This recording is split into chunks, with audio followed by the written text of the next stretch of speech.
the only way that feeling is actually going to go away is when you start going inward, right? And so we've seen significant changes with people, and having that belief.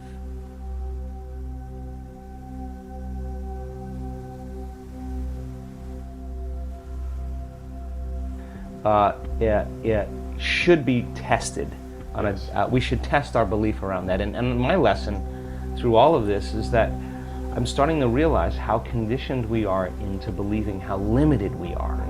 And as you start peeling those layers away and you break through those beliefs, those self-limiting thoughts and emotions, on the other side of that is where the miraculous happens. So you got to be willing to be in that place of discomfort long enough to reorganize order and begin to create more coherence. And then all of a sudden you get this recalibration that goes on in the brain and body. And then the extent of that is that the ultimate thing is you start to see feedback in your life, those synchronicities, those coincidences, those opportunities. You're scratching your head going, because your energy is synchronized. Look, I mean, when you have coherence in the brain and heart, you have a laser of energy, and it could read information much better. You're living in stress, and your brain is shifting its attention from one person to another problem, to another thing, to another place to go. Each one of those things, there's an assignment of neurological networks in the brain. So the arousal of the stress hormones drives the brain into this high frequency, and you're trying to control and predict everything in your life. And your brain circuits are firing like a lightning storm in the clouds. When your brain's incoherent, you're incoherent, and you don't have a signal. You don't have a Wi-Fi signal. You're not connected to the field. How could you connect to energy and information if your signal hasn't become orderly? So that when people synchronize their energy into coherence, they can synchronize to a possibility in the future. And the synchronicities that are feedback from the environment are just a reflection of your energy. And that's the universe saying, follow the breadcrumbs, do it again, follow it again, do it again. And now all of a sudden the person's not waking up in the morning like, oh, I gotta meditate now to create my future. They're kind of going like, I'm getting out of bed because I don't want the magic to end, right? They want to sustain that state so that the old reality that they've lived in begins to transform into something new. And because there's no longer a vibrational match with everyone and everything in their past and present reality, there's a vibrational match to their future, and now that future is starting to give them signals. I mean, thoughts to me produce an electrical charge in the quantum field, and feelings produce a magnetic charge in the quantum field. And how you think and how you feel broadcasts an electromagnetic signature that influences every single atom in your life. The thought sends the signal out. Now think about this. And the feeling draws the event back.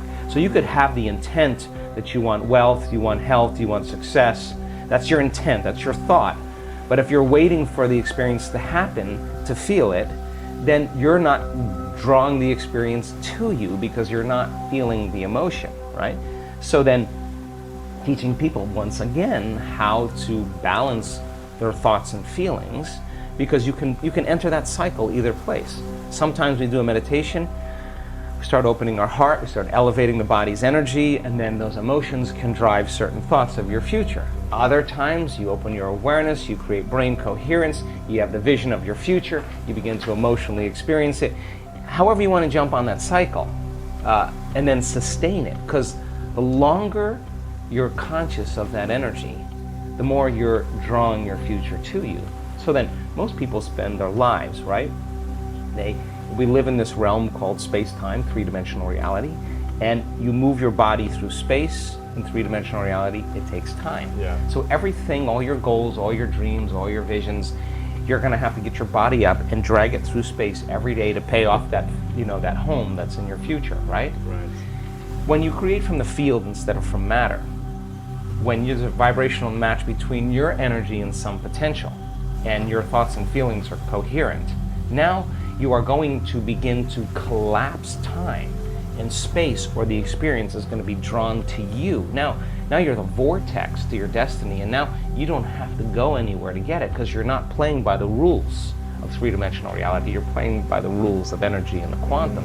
So teaching people how to do this and getting better at it, then all of a sudden they're not forcing and controlling outcomes. In fact, they're trusting and surrendering to outcomes, because they don't want to get in the way. Because the moment you start trying to predict when it's going to happen or how it's going to happen, you're overlaying a known over a place where there should be an unknown, right? So teaching people how to do that means we have to lay down the very thing we used our whole life to get what we want for something greater to occur, right? And so that transcendental moment is something that we're working on demystifying.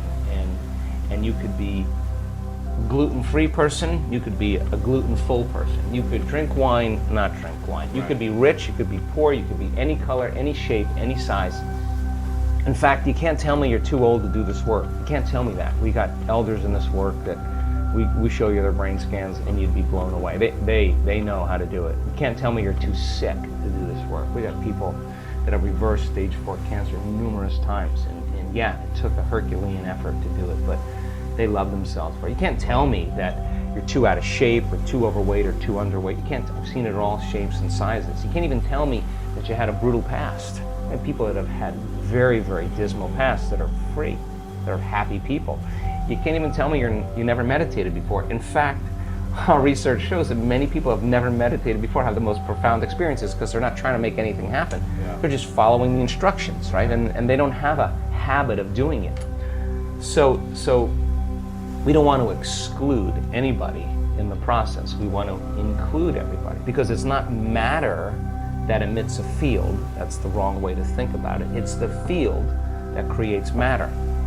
You change the field, you change matter. It's not your job to change the tumor. Right. The tumor's the illusion. It's the pattern in the field that has to be changed. So once people start reversing this, then you start seeing tumors disappearing. You start seeing blind people seeing, deaf people hearing. You start seeing people with Parkinson's disease switch on. I mean, you start seeing stage 4 cancer is reversing, because now you're swimming upstream. You're going to the headwaters and making that change. So pushing the envelope and then seeing that in a community, when a community is synchronized towards the second half of a week-long event.